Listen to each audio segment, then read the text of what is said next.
bawah kepemimpinan Islam semenjak Khalifah Umar bin Khattab masuk ke Yerusalem, masuk ke Palestina, masuk ke Yerusalem, disambut oleh pendeta Safanius, lalu dibuatlah apa yang oleh para ulama disebut sebagai Ihdah Umariyah atau perjanjian Umar, yang intinya Islam menjamin keamanan dan kebebasan beribadah bagi orang-orang Nasrani di sana. 1000 tahun lebih suasana damai itu terjaga. Semua itu kemudian berakhir setelah orang-orang Yahudi berusaha untuk masuk ke wilayah itu. Ada Theodor Herzl yang mencoba untuk mempengaruhi Sultan Abdul Hamid II. Dia tahu bahwa wilayah Palestina bukanlah wilayah tanpa penghuni. Wilayah Palestina bukanlah wilayah yang tidak ada penjaganya. Mengapa Theodor Herzl datang kepada Sultan Abdul Hamid II? Karena dia tahu dialah khalifah yang menguasai atau yang menjaga wilayah Palestina ini. Theodor Herzl membawa misi untuk mencari tempat atau wilayah settlement, pemukiman bagi orang-orang Yahudi di seluruh dunia.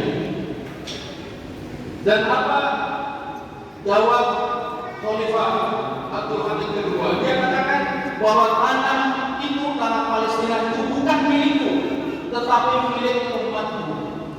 Sultan Abdul Hamid II tahu persis bahwa tanah Palestina itu adalah tanah Horos. Tidak ada seorang pun yang berhak untuk menyerahkan tanah itu kepada siapapun, apalagi kepada pihak lawan. Theodor Herzl berusaha untuk menyuap atau menyoba, tidak akan pernah kita tidak peduli kepada Palestina. Mengapa? Karena setiap kali teringat kita pada Palestina, pasti tidak akan bisa dilepaskan dengan kota yang bernama Yerusalem atau Baitul Maqdis. Dan setiap kali disebut Baitul Maqdis, pasti teringat kita kepada Masjidil Aqsa. Dan setiap kali tersebut Masjidil Aqsa, pasti kita akan teringat kepada peristiwa besar yang dialami oleh baginda Rasulullah SAW, sebagaimana disebut oleh Allah Subhanahu wa Ta'ala di dalam surat Al-Isra ayat 1 yang tadi disampaikan. Subhanalladzi asra bi 'abdihi lail. Maksudnya Allah yang telah memperjalankan hambanya, yakni Muhammad sallallahu alaihi wasallam pada satu malam, minal Masjidil Haram, dari Masjidil Haram ilal Masjidil Aqsa, menuju Masjidil Aqsa, alladzi barakna haulahu, yang telah kami berkahi sekelilingnya. Ibnu Abbas mengatakan diberkahinya sekeliling Masjidil Aqsa itu adalah seluruh Palestina. Imam As-Syaukani menyebut bukan hanya Palestina, tapi seluruh Syam. Selain Palestina juga mencakup Syria, Lebanon, kemudian Yordan. Jamaah sekalian, jadi Palestina tidak bisa dilepaskan dari akidah kita. Peristiwa Isra Mi'raj itu menandai satu momen penting menyambut kenabian baginda Rasulullah SAW. Oleh para ulama, peristiwa itu disebut sebagai Yaumul Furqan, hari pembeda. Karena pada waktu itu yang yakin bertambah yakin, yang ragu dan yang ingkar seperti seolah-olah mendapatkan alasan untuk bertambah ingkar dan menjadi tidak yakin. Isra Mi'raj, Masjidil Aqsa. Karena itu sekali lagi tidak mungkin kita tidak peduli. Ini sekaligus untuk menepis anggapan bahwa urusan Palestina itu hanya urusan orang-orang Palestina saja. Urusan Palestina, Yerusalem, Baitul Maqdis, Masjidil Aqsa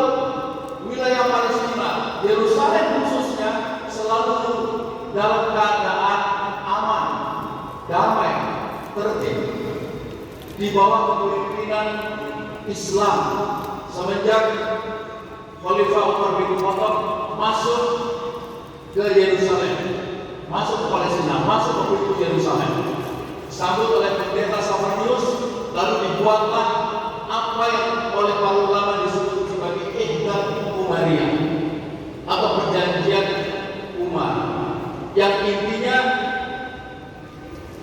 Islam menjamin keamanan dan kebebasan beribadah bagi orang-orang Nasrani di sana. 1000 tahun lebih suasana damai itu terjaga.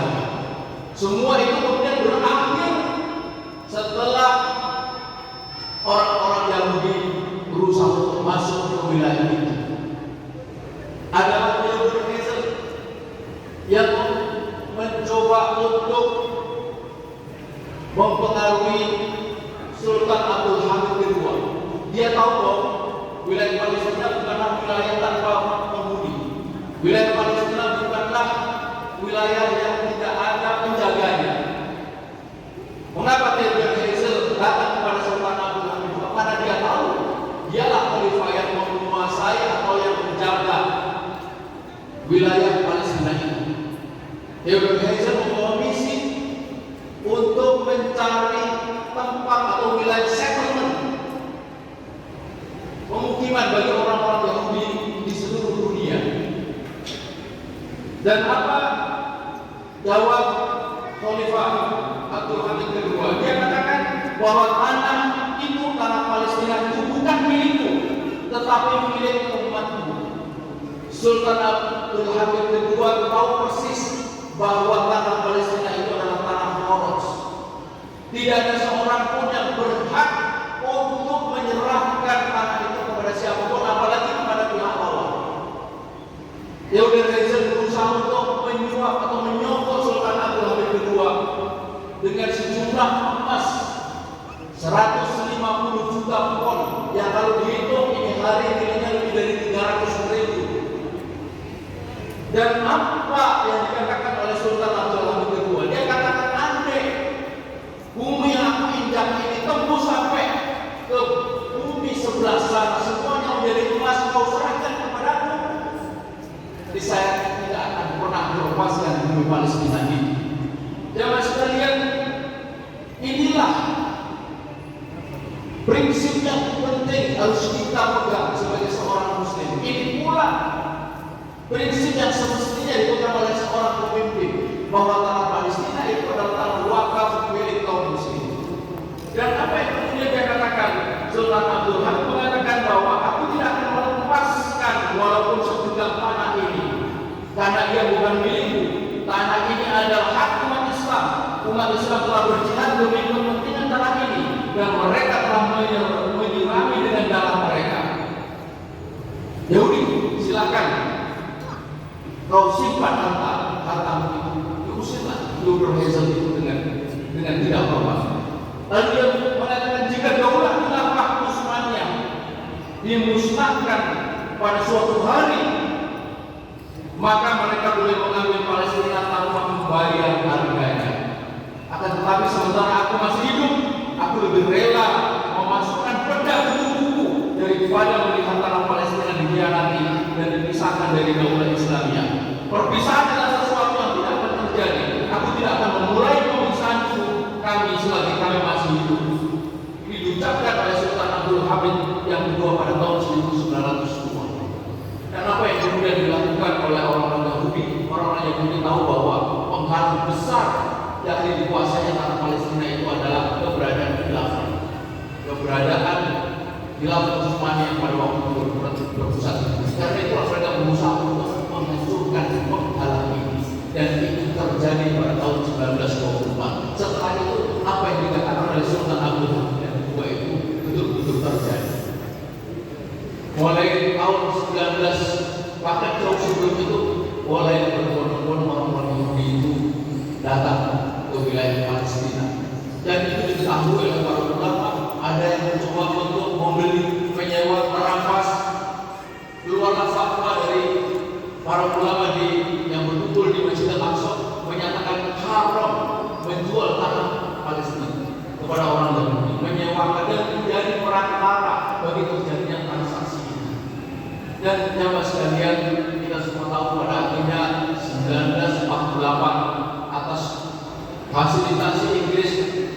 bantuan Amerika legalisasi dari PBB, berdirilah negara Zionis Israel.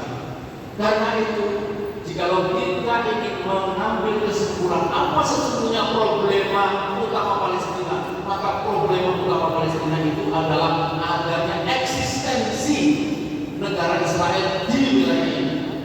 Inilah qadhiyah Filistin. Qadhiyah Filistin adalah qadhiyah wujud problem keberadaan Israel, bukan qadhiyah hudud, bukan persoalan tapar batas.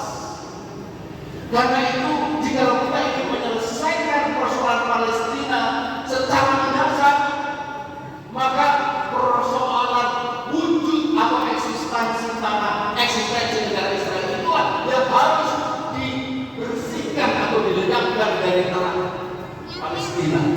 Tanpa itu, maka wilayah itu akan terus bergejolak seperti ini, karena mereka memang berpikiran menguasai bukan hanya tanah Palestina, tapi Israel Raya yang membentang dari Sungai Nil sampai Sungai Efrat.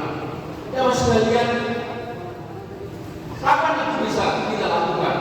Kita mesti mengingat bahwa mereka tidak mungkin menguasai tanah Palestina ketika melindungi wilayah Palestina itu masih ada. Dan sejarah membuktikan ketika berlindung tanah Palestina itu, menguasai tanah Palestina itu untuk dilakukan semuanya, barulah mereka masuk dan menguasai wilayah itu. Maka dengan logika yang sama, kita akan bisa merebut kembali wilayah yang dekat dengan antara wilayah Palestina itu, jika kita memiliki kekuatan, dan kekuatan itu yang penting bisa kita capai jika kita bersatu. Dan kita akan bersatu jika ada institusi dan ada pemimpin yang menyatukan itu. Namanya apa? Karena itulah maka kini hari ini menyaksikan bagaimana mereka berusaha keras untuk supaya apa yang menjadi tujuan perjuangan kaum muslimin di seluruh dunia ini tidak terwujud. Mereka halangi dengan segala cara. Ya mas sekalian, bantuan obat-obatan, makanan, dana, pakaian, segala macam itu sangat diperlukan oleh saudara-saudara kita di sana yang saat ini sedang menderita oleh karena kezaliman Israel. Tetapi kita mesti posisikan juga sebagian dari kita untuk membangun agenda kita yang utama tadi, yaitu mengembalikan kekuatan umat agar dengan kekuatan itu kita bisa menyelesaikan problem utama Palestina, yaitu qadhiyah wujud tadi itu. Israel sesungguhnya adalah negara kecil, penduduknya hanya kurang lebih sekitar 7-8 juta. Tak seberapanya dibanding dengan jumlah umat Islam yang ini hari 1,7 miliar.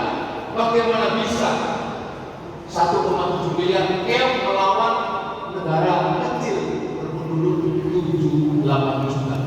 Ini hanya terjadi oleh karena kita tidak bersatu. Kita tercerai-berai, dan ini yang terus dijaga oleh negara-negara imperialis. Karena itu kita harus waspada, jangan sampai kita mudah dipecah belah. Kita harus bersatu, kita harus bersatu sampai betul-betul persatuan yang hakiki itu nanti terwujud, dan dengan persatuan itu kita memiliki kekuatan, dan kekuatan itulah kita bisa bersihkan tanah Palestina ini dari Islam. Tapi